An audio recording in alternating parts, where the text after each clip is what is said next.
नमस्कार, आवाज मीडियाच्या बातमीपत्रात आपलं स्वागत। मी सुनीता शिंदे।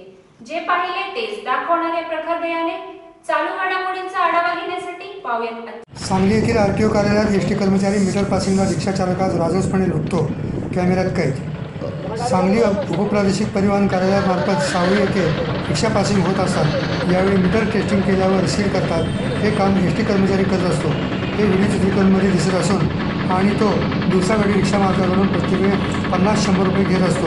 ते पैसे का घेतो हे अद्याप समजले नाही। अशा रोज 50 रिक्षा पासिंग होत असतात आणि ही व्यक्ती दिवसाकाठी 2500 रुपये मिळवते हे स्पष्ट दिसते आहे।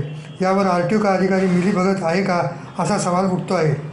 या ठिकाणी आरटीओ अधिकारी उपस्थित असून हा कारभार पाहत नाहीत का असाही सवाल उठत आहे। यावर कारवाई करा अशी मागणी रिक्षा चालक मालक करत आहेत। असा सावळा गोंधळ आवाज मीडियाच्या माध्यमातून समोर आणत आहोत। सांगलीहून खास प्रतिनिधी आवाज मीडियासाठी।